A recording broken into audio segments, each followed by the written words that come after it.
And many times of the year, it's really uncomfortable wearing a refrigerated garland. But 83 degrees is very welcome. So thank you very much. Besides, it's very beautiful. Local flowers? Garden. Who gets responsibility? Well done. Well done.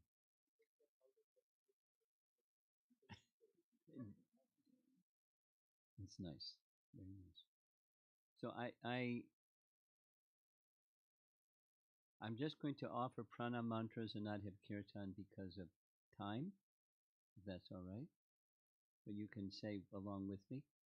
Nama Om Vishnupadaya Krishna Prestaya Bhutale Srimate Bhaktivedanta Swami Niti Namine Namaste Saraswate Deve Gauravani Pracharine Nirvisesha Shunyavadi Paschatya Desatarine Jaya Sri Krishna Chaitanya Prabhu Nityananda Shri Advaita Gadadhar Srivasadi Gaura Bhaktavrinda Hare Krishna Krishna Krishna Hare Hare Hare Rama Rama Rama.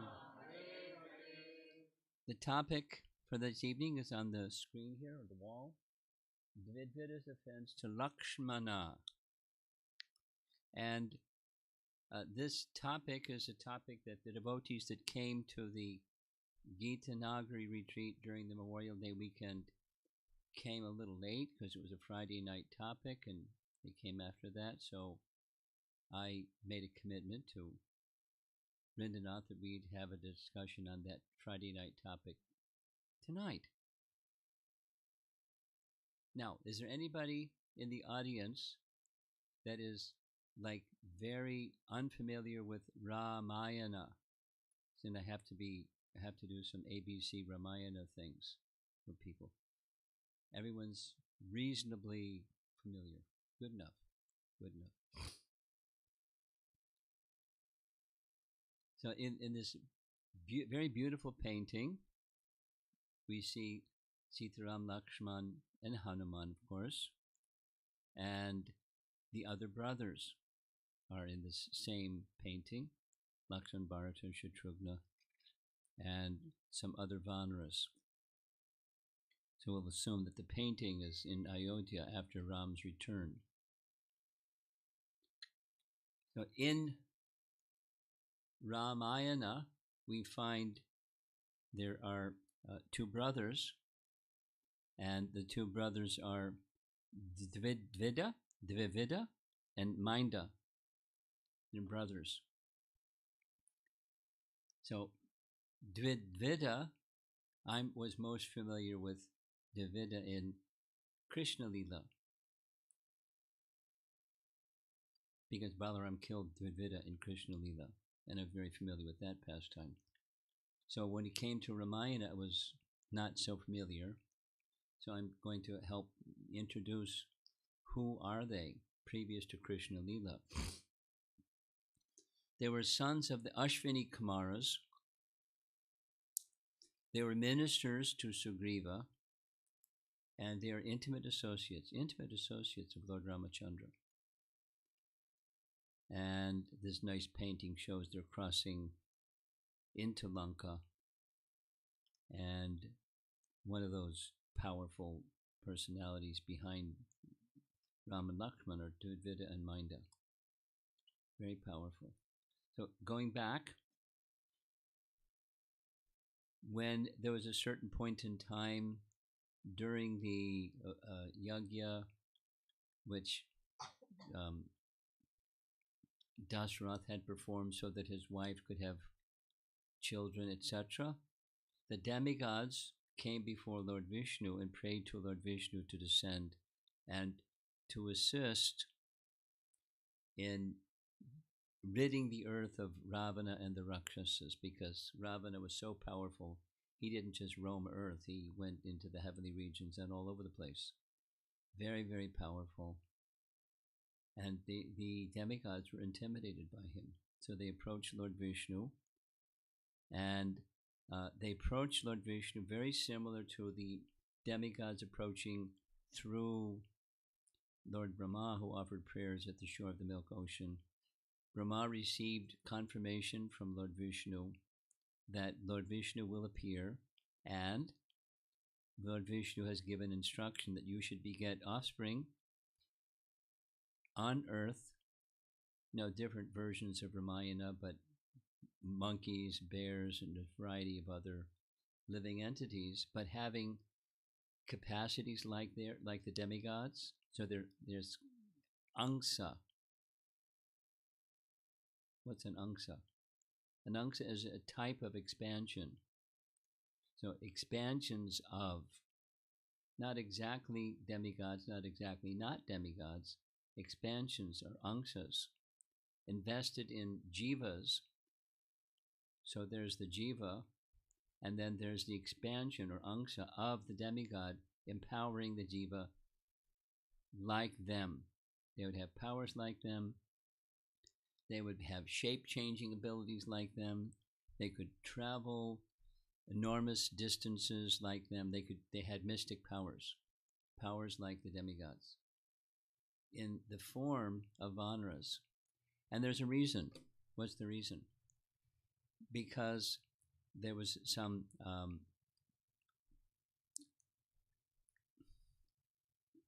idea that Ravana could not be killed by this, that, and the other thing, but it didn't include a man or human, because who's powerful than any puny human, and animals. So they would take birth as animals, particularly Vanaras, and sure enough, that's what happened. And so amongst the demigods, the Ashvini Kumaras, they're not exactly demigods, they're not exactly not demigods. What does that mean? Because sometimes, there was an issue about, are they in the category of demigods, and they were not dealt with very nicely sometimes by Indra, because they weren't demigods. They were royal physicians for the demigods, the Ashvini Kumaras. And they had sons.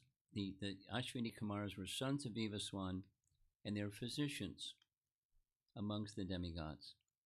And they became the fathers of Dvivida and Minda.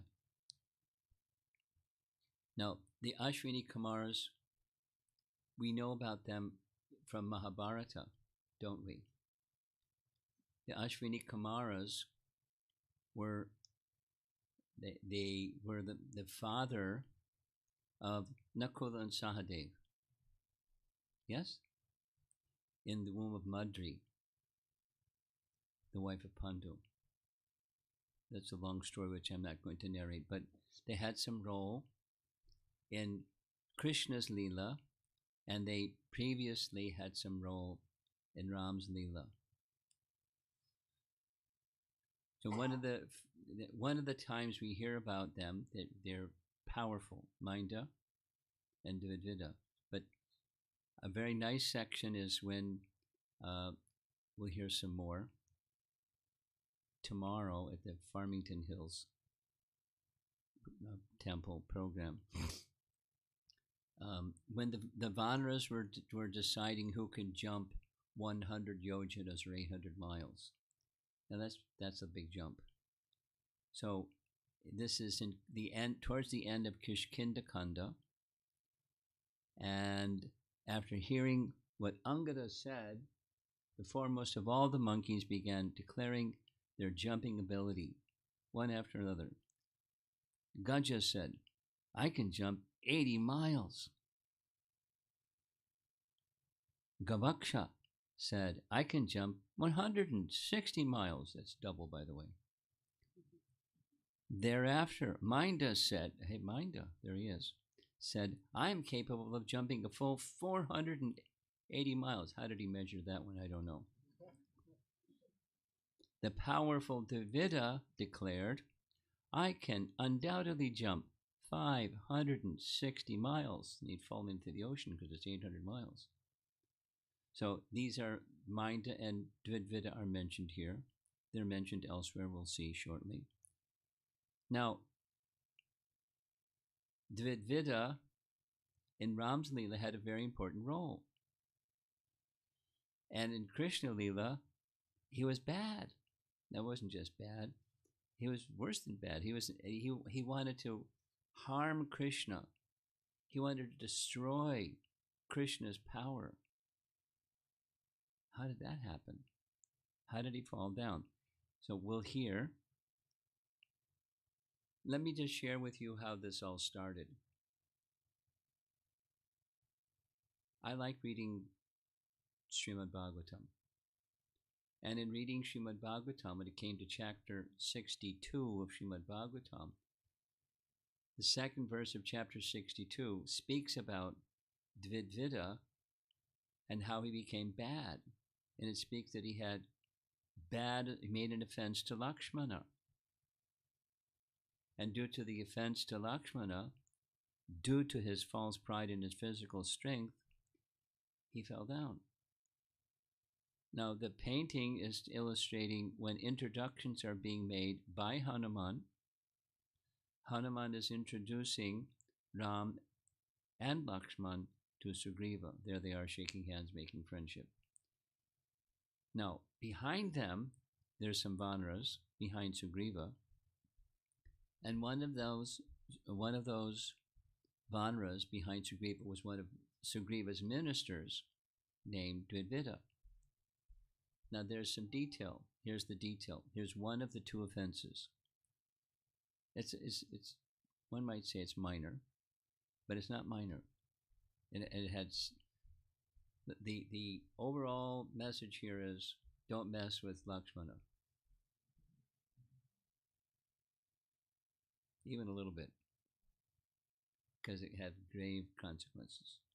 So when they first received Ram and Lakshman, Dvivida, the minister, was giving advice to Sugriva, who followed Sugriva's advice, who followed Dvivida's advice, which was to make a proper sitting place. They got boughs from trees, like branches with leaves and stuff, so that Ram could sit.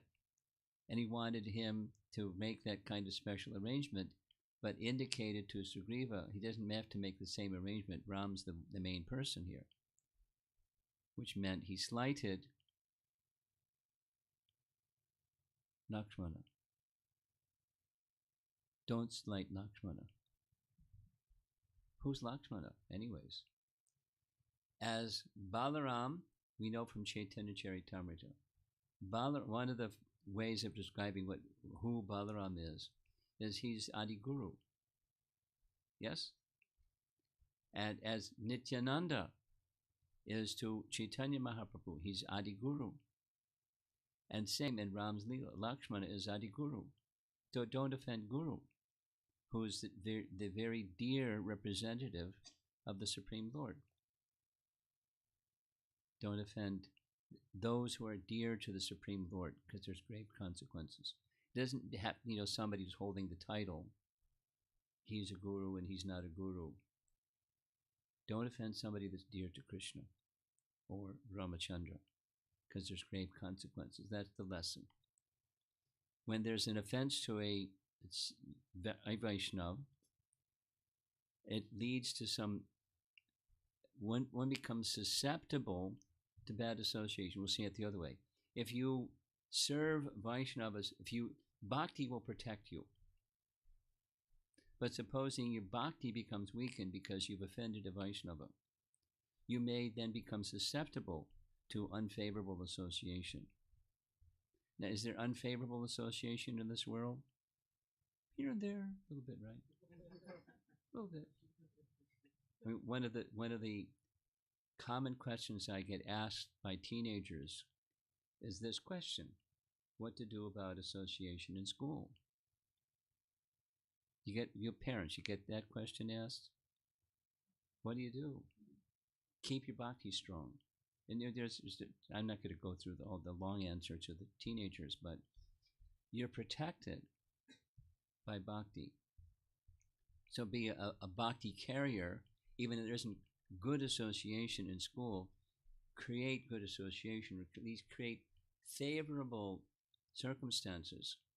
And one of the ways by giving by giving bhakti, at least giving good example, good character, you carry bhakti in your heart, and you're protected.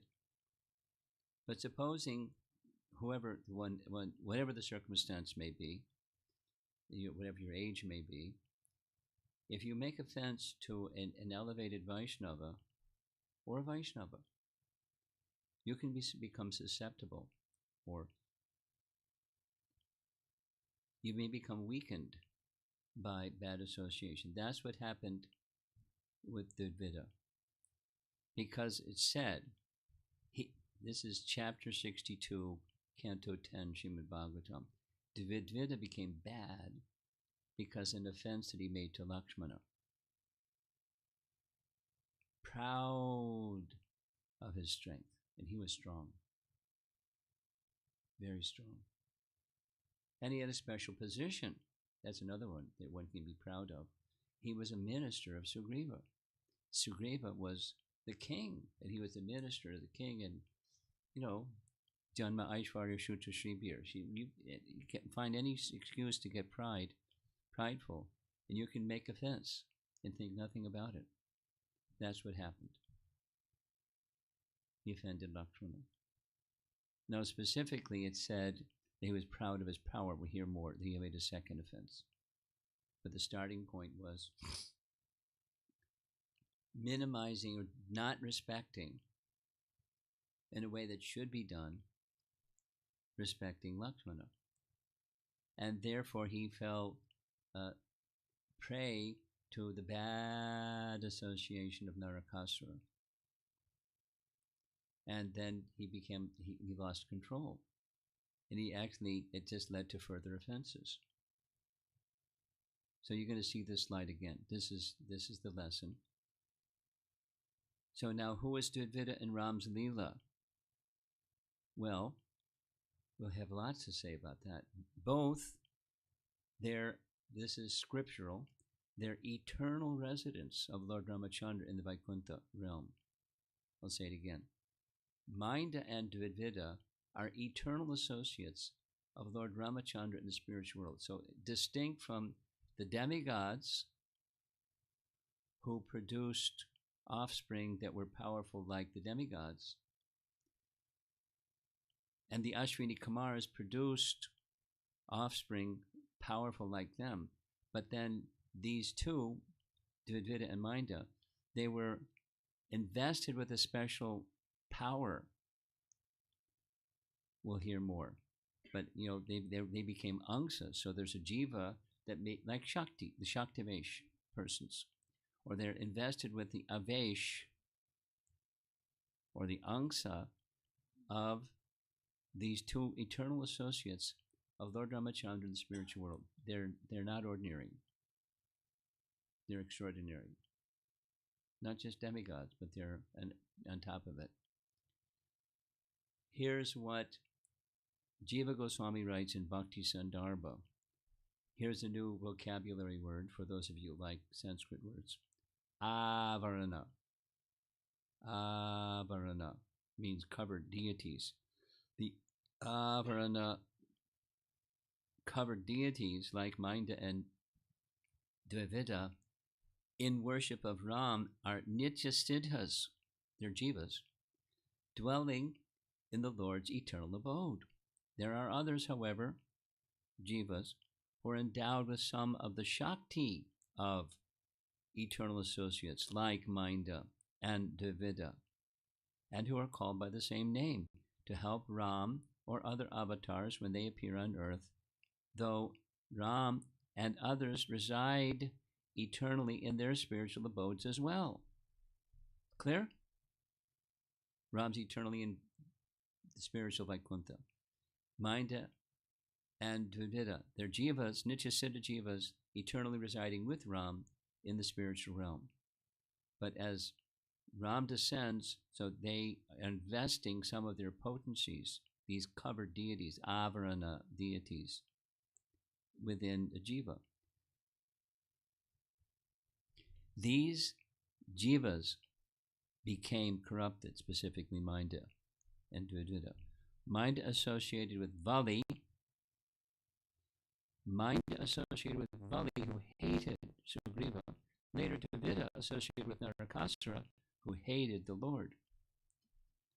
This occurs because the Lord's appearance with his devotees is mixed with elements of the material world. That is, jivas invested with nityasiddha powers. Clear? It's like a lawyer building a case. You got to follow step 1 before you go step 3. So make sure you've understood it. They're not eternal associates, but they're invested with powers. Are eternal associates. They're jivas, sons of the Ashwini Kumaras, and they're carrying the same name as the eternal associates, but they became corrupted by bad association, both of them. Look at this, from Laghu Bhagavatamrita. This is Rupa Goswami, who writes, because Krishna is Swayamrupa, the original form, Swayamrupa. It is stated in the Swayambhuva Agama, in the chapter describing the 14-syllable mantra, that Rama and Nrsimha are worshipped as the Avarana deities of Krishna. So there's this same term. Here's covered. So Avarana deities of Krishna. Amongst the avatars, Rupa makes it very clear in Laghu Bhagavatamrita that these two, Ram and Nrsimha, are very special amongst the Leela avatars. They're Avarana deities of Krishna. In Krishna Sandarbha, he writes, Jiva Goswami writes, in other places the term Avarana deities indicate the Lord's surrounding deities. Here's another reference. The Chaturvyuha forms. Who are the Chaturvyuha forms? You know who the Chaturvyuha forms are? You with how important Minda and Dvivida are. They're very special personalities. They're jivas, nityasiddha jivas. They're not like they don't become. They're not sadhana siddhas. They're nityasiddhas. With Lord Ramachandra in Ayodhya. And their expansion, angsa expansion in jivas during Ram's Leela became corrupted by bad association. But you can be protected from bad association. Just don't make offense. Small thing. Look, here's Vishwanath Chakravarti Thakur's commentary. Partial expansions of both Dvivida and Minda participate in Lord Rama's earthly Leela, the Lord's explicit purpose of teaching us the consequence of offense to a dear devotee of the Lord. Now, this is not to intimidate anybody, but it's to educate us. You know, there's wonderful lessons. One of the things in lessons is this is a way to lead an ideal life. And then there's consequences if you offend someone who's leading an ideal life. What to speak of Lakshmana. Dvivida's heroic deeds in the battle with Ravana's army are abundant. There's many, many, many, many such examples. Even Ravana and Megha could not kill Dvivida in Ram Leela. Very powerful. But he was proud of his power. I mean, there's things that did happen. He was knocked out by another warrior, but very, very powerful. In Canto 10, excuse me, it's not chapter 62, it's chapter 67. Correction. The title of that chapter, Balaram slays. Excuse me. We're going to hear many commentaries on this verse. Here's one commentary. Jiva Goswami's commentary. Who's Dvivida in Krishna Lila? Though Dvivida associated with Sugriva, the cause of his present foolishness was his presence, his friendship with Naraka. As a result, he became extremely evil-minded. Bad association. You can be protected from bad association unless you make an offense to Lakshmana. And if you make an offense to one who is dear to Krishna, anything can happen. You're susceptible. You're vulnerable. You're not protected.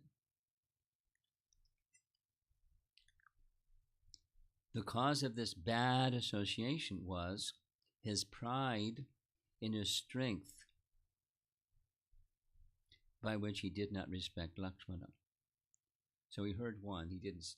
He told Sugriva, "Don't spread boughs for Lakshmana. He's a nobody, or he doesn't need to be honored like Ram."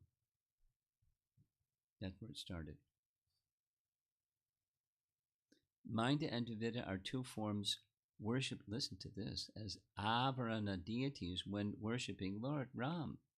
So there's formal worship.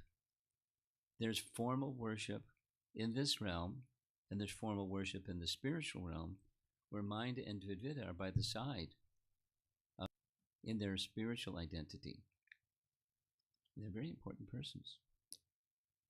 Just like the Chaturvyuha are very important persons in Krishna Loka, and then their expansions in Vaikuntha realm, etc., etc., etc. They are situated in Vaikuntha. The Minda and Dvivida mentioned in this verse, this chapter 67, are persons endowed with their Shakti. We're okay? Okay, let's go forward. So this is now exploring, how did Narakasura become so bad? And Narakasura became bad by associating with Banasura. Banasura gave association to Naraka, Naraka gave association to Dvivida, and they all became bad. So this painting is a painting of Lord Shiva dancing Bana or Banasura, musical instruments with his 1,000 arms. He got a benediction from Lord Shiva to have 1,000 arms. And we hear a lot about Banasura in one of the chapters, I think it's 59, from Canto 10, the meeting of Usha and Aniruddha. Yeah, that's where this chapter 62 comes. Bana was the oldest of the 100 sons, fathered by the great saint Bali Maharaj, who gave the whole earth in charity to Lord Hari when he appeared as Vamanadev.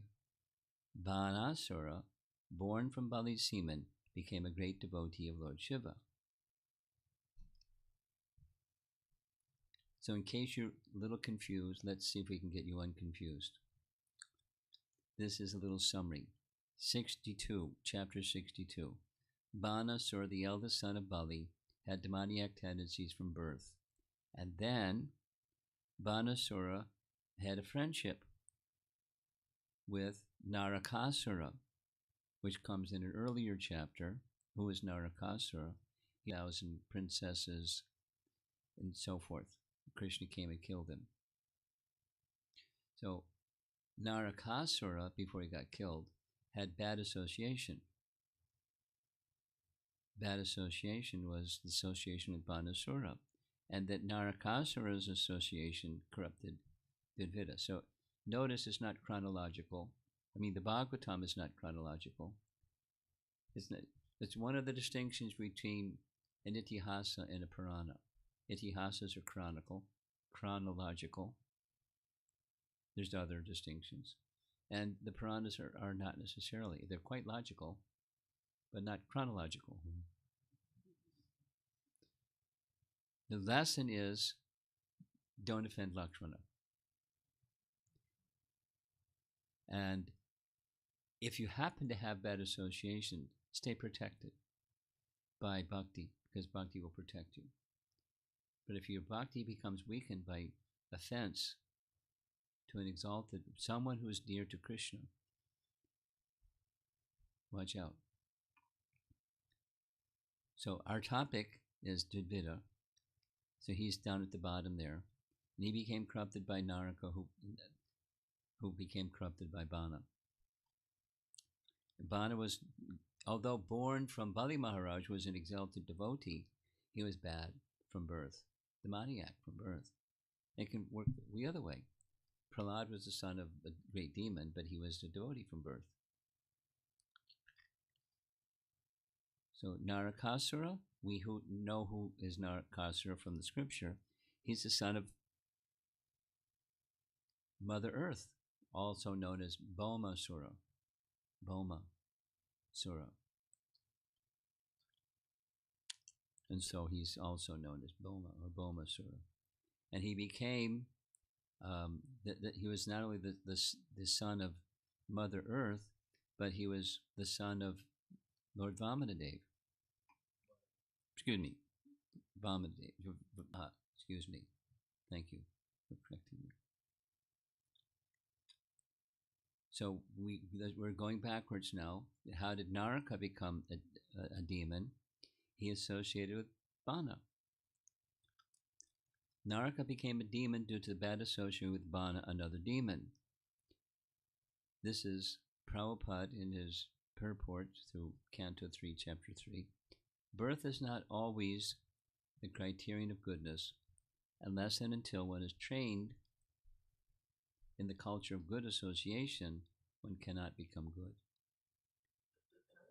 So, son of Bali, but not good. There he is on the right side, he's with his 1,000 arms. There he is firing arrows at Krishna. Look at that. It's a battle. And what Krishna did was, to curb the pride of Bana, he chopped off all but 2 of his arms with his arrows. And then Lord Shiva, because he was a devotee of Lord Shiva, you can see Lord Shiva's yawning in the left corner. He got hit by a yawn weapon. So he couldn't fight. He didn't get hurt, but didn't have to fight either. Do you know how to use a yawn weapon? You ever heard of such a thing before? Yawn weapon. There's Ganesh.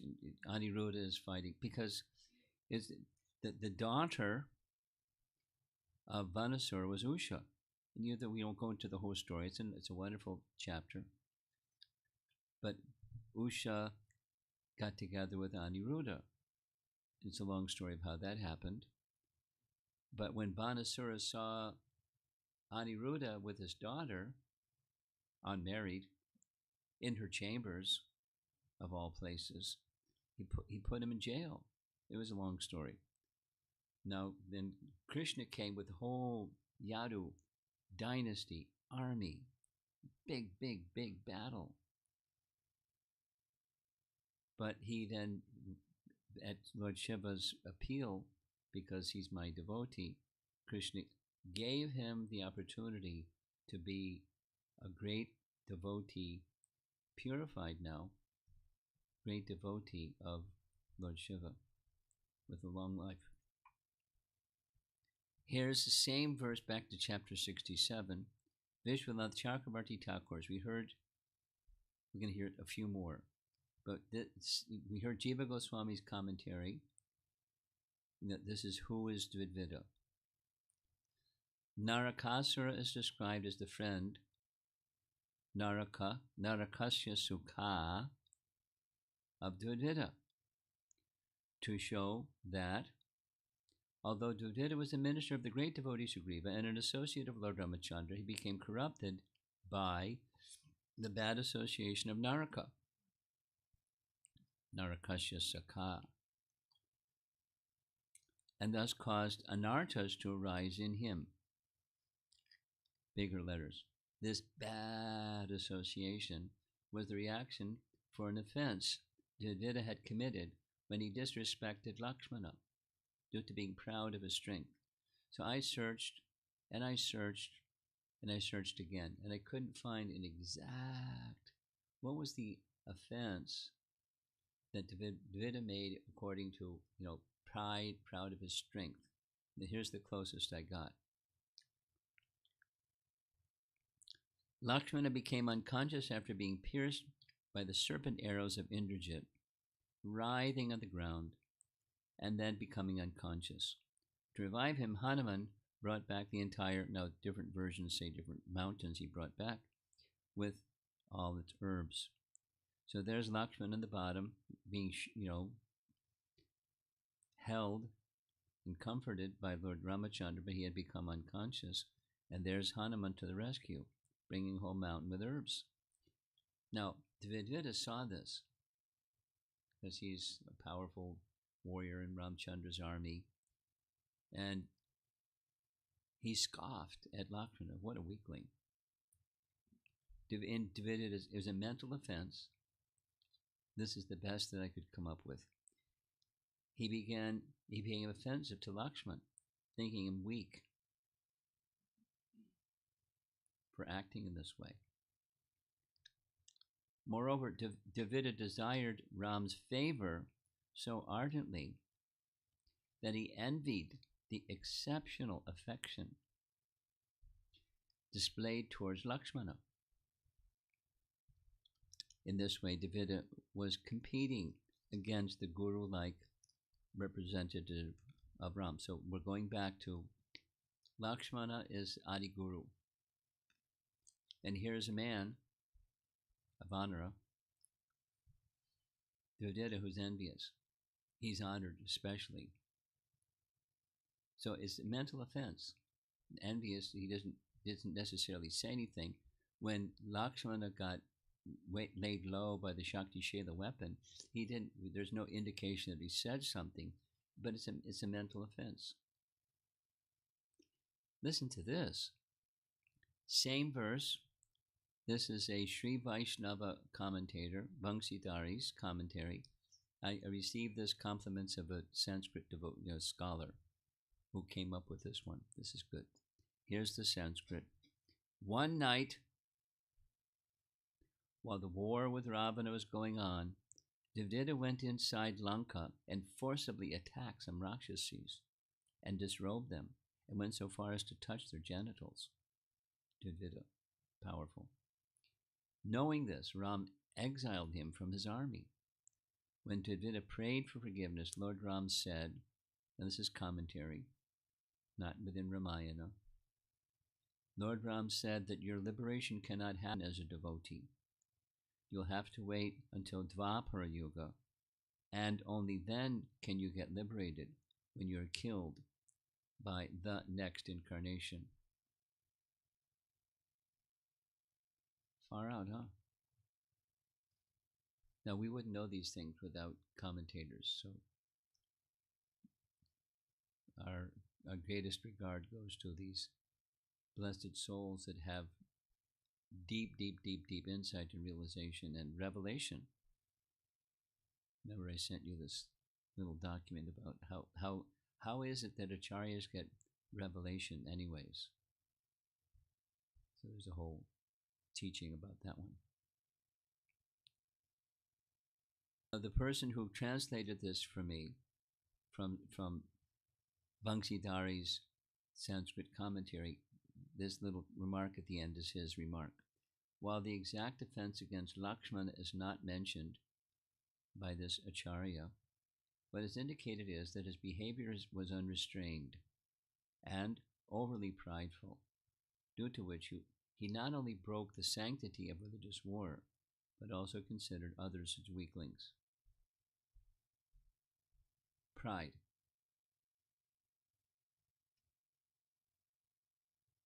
You've heard the phrase, pride goeth before the fall.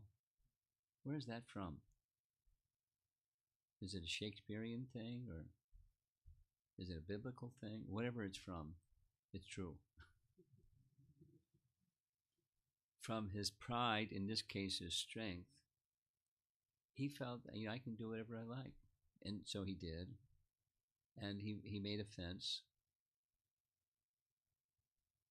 Now, it's not, Ram is very forgiving, but he's also, he has lines. And you work with Ram, you don't violate Dharma. You don't do what he did. He expelled him from the army, according to Lakshmidhar. Look, here's Sridhar Swami's commentary on the same verse. It's an important verse. It's who is Dvivida verse.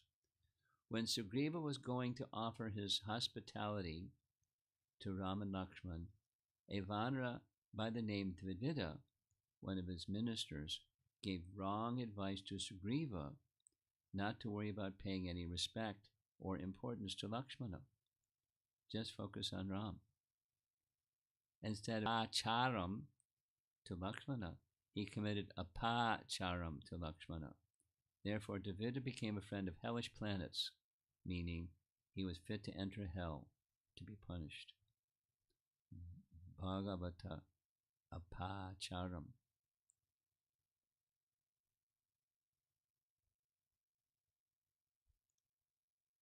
Continue. This is commentary. Sridhar Swami's commentary. And for the same reason, Sugriva, listen to this, who yielded to Dvivida's wrong advice, got heavily beaten by Bali in the first round of fight, because he, Sugriva, was only concerned about Ram. He did not care for the blessings of Lakshmana, Ram's devotee. He had to go through this. When he ran and came back to Ram, then Ram asked Lakshmana to garland Sugriva so that Ram can differentiate between Bali and Sugriva, semicolon. But the truth is, Ram wanted Lakshmana to bless Sugriva for Sugriva to realize his mistake towards Lakshmana. We don't hear about Sugriva acknowledging, yes, I made a mistake and I got whooped because I made offense to Lakshmana. Lakshmana is forgiving me, and so thank you. It's not in the text of Valmiki Ramayana, but other references are made by our acharyas to this offense, this specific offense. Now, the offense of Sugriva was to listen to the bad advice of Dvivida, to not respect Lakshmana. It wasn't exactly disrespect, but don't respect. Sugriva had to suffer. Well, he had to there was some reaction, some consequence. He got whooped by Bali. And he wasn't protected by Ram, saying, oh, I couldn't tell the difference between you. Please, if you get it's not just a garland, but it's vines. And two Vanaras are having a battle to the end of death. And what's a vine going to do? It's going to get ripped apart. And nice try. So it wasn't just a garland of a vine. It's this act of submission and Lakshman giving his forgiveness. No, it doesn't say all that in Ramayana, but Sridhar Swami understands it. And so we can understand it through the association of this great Acharya, Sridhar Swami. And on top of that, we heard this is also Sridhar Swami's commentary. He committed a sinful act. When Dvivida was engaged in the service of Lord Ram in battle with Ravana's army during the nighttime, Dvivida surreptitiously left Ram's troop and spent nights with the women in Lanka, parentheses, Rakshasis. Ram came to know of Dvivida's behavior and took him out from the service and sent him away. Similar to what Lakshmidhar had to say. Then in Dwapara Yuga, only after being killed by Balaram, he attained Swarga.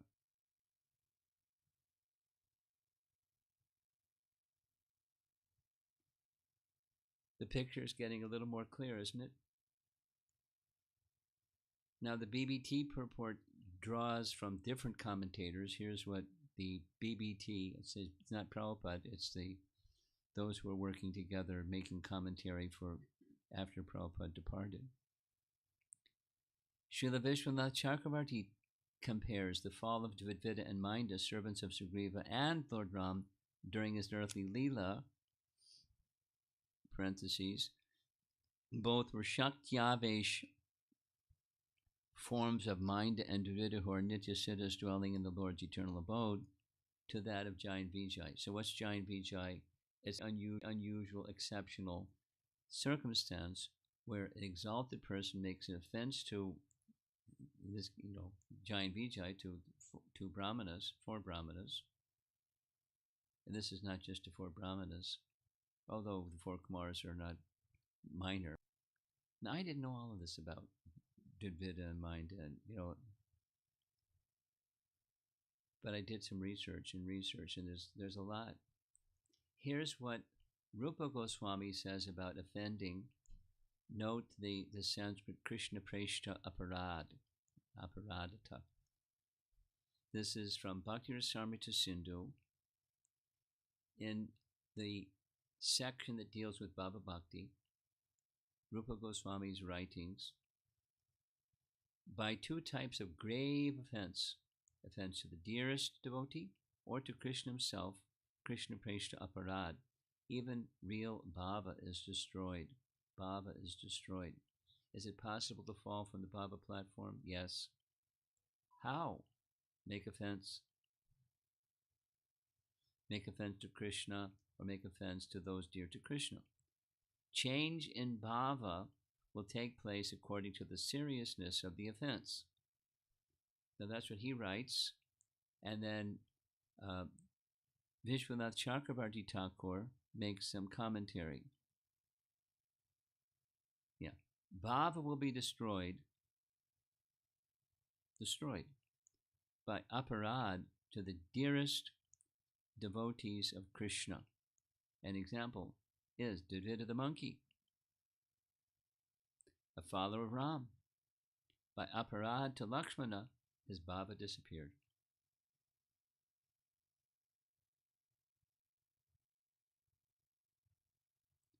By medium aparad, you want to do medium aparad, bhava becomes bhavabhas. If the aparad is slight, the bhava changes type. That is, Madhurya Rati becomes Dasharati, Dasharati becomes Shantarati. Don't mess with Lakshman. Again, you saw the sequence. Offense to Vaishnavas makes one vulnerable to unfavorable association that leads to uncontrolled anarthas, that leads to further offense. Now, one devotee that liked to do research was helping me research this one, and he came up with something that's from an Upapurana. What's an Upapurana? There's principal Puranas, 18 principal Puranas, and then there's lesser Puranas, Upa Puranas. So from one of the Upapuranas, the Kalki Purana is an Upapurana. It says, after Lakshmana had killed Indrajit, this is Lakshmana shooting an arrow and killing Indrajit, he, Lakshmana, was affected by a fever, as he had killed the Brahmin. That is to say, Indrajit's grandfather was a Brahmin, the Brahmin named Vishravas. That is, Ravana was the son of Vishravas, and Indrajit was the son of Ravana. So he's in, at least, by birth, not by, according, you've heard of Laghu Bhagavatamrita? You've heard of it? You've heard of Bhagavatamrita, right? Yeah. So Sanatana Goswami wrote the big one called Brihat Bhagavatamrita. Then there's the smaller one, or light one, Laghu. Laghu means light. Like one of the mystic powers is Laghu. One can become lighter and float in the air. Yeah. So Laghu Bhagavatamrita. Rupa Goswami was humble. His brother wrote Brihat Bhagavatamrita, so he wrote Laghu, diminished. And Laghu Bhagavatamrita was translated by the BBT with commentary. It's that thick, and it's all about the avatars of the Lord appearing in this world. That's what the book is about. So in Laghu Bhagavatamrita, we find this description of, well, it's also directly in Ramayana. Directly in Ramayana, Hanuman, when Ramchandra's pastimes are ending, how did his pastimes end? All of a sudden, he stood up and he was heading for the river Sarayu, and the whole city of Ayodhya followed him. And just before he entered the river Sarayu, he stopped and told Hanuman, "You stay here and